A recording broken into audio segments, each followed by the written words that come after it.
Plan mode inside of Visual Studio Code is one of my favorite features when I'm developing with AI.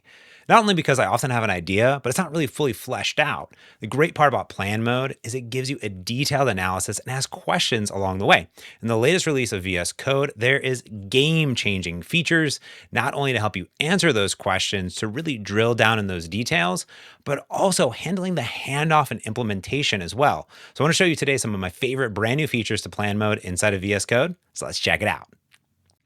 Okay, here I am inside the latest VS Code, and I have my Visual Studio Wallpapers website here, which allows me to browse, desktop, phone, and even watch wallpapers for VS and VS Code. Well, I love this website that I built out. I'd really love a new favorites feature or even like a search feature, for example. That would be like really, really nice.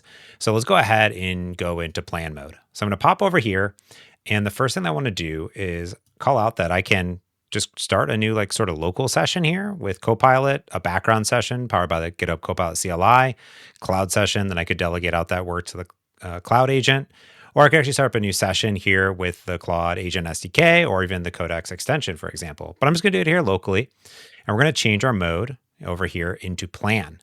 And I first want to call out here that it switched automatically to GPT-5.2 because I like to use different models for different agents pretty much. So let's go ahead and get this to work. So I'm going to say, I would like to add a new favorites feature for people to favorite a wallpaper and have a dedicated page. Can do it all locally.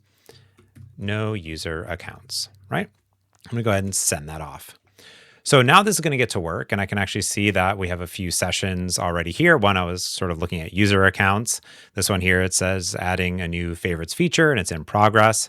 And I can see up top here that it's actually a session in progress. So here it's going to get to work, and subagents are going to start to sort of parse this, and a bunch of subagents are going to spin up, and they have their own little context of reading files and understanding things, and then that will report back to the main agent.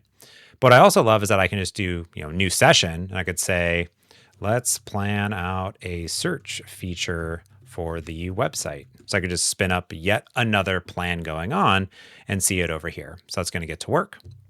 All right, so the subagents are reading, they're grepping, they're looking for different things and understanding the code base. And I always sort of go into plan mode first, mostly because I kind of have an idea in my head, but it's not fully fleshed out. And I may not know every single parts of the code base that I even want or need to touch. So all of these subagents are going to pull together what the implementation may look like, and it's also going to ask me questions along the way. So now that it understands here, it's going to ask a few questions. So it says, hey, I got a few questions for you so we can update the plan. So, all right, cool. What do we want to know here? So it's considering some questions, and this is really cool. So I'm right in the flow, and it's going to say, what collections should support favoriting? So here I'm just going to say, yeah, let's just do, all of them. That's cool. Go to the next question. Where should the favorite toggle live? In the preview, on each grid tile? Let's do preview. I think that makes the most sense. And then on a favorites page, what should clicking a favorite item do? Should it open the wallpapers preview modal? Navigate to the corresponding gallery page. Let's just do the other modal. That sounds fine. And submit it back.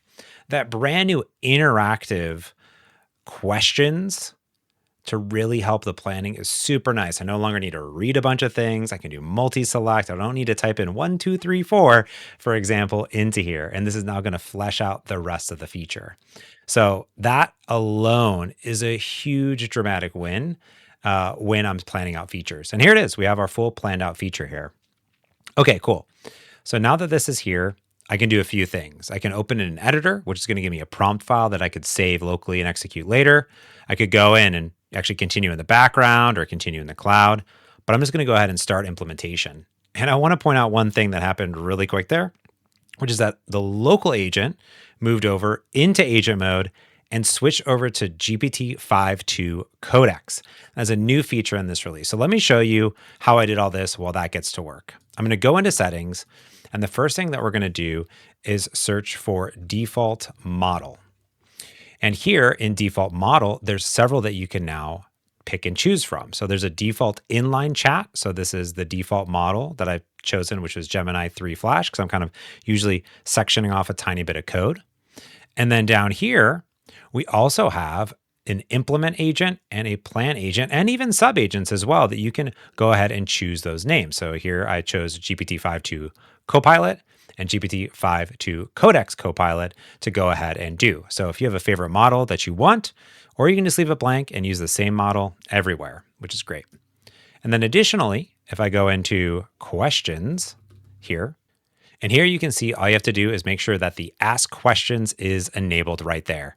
Honestly, like these two features alone really pull together how I plan and integrate in my workflow. And now we can see Codex is getting to work here, the 5.2 Codex, and we can see all of the to-dos list that it was put together and the files changed. So honestly, these are game-changing features when planning out and implementing features with VS Code. All right, there you go. There's some of my favorite features brand new inside of VS Code. Download it, enable it, check them all out today. I showed you all the different settings you need to enable if they're not enabled for you already. So go turn them on, go deeper on your planning with VS Code.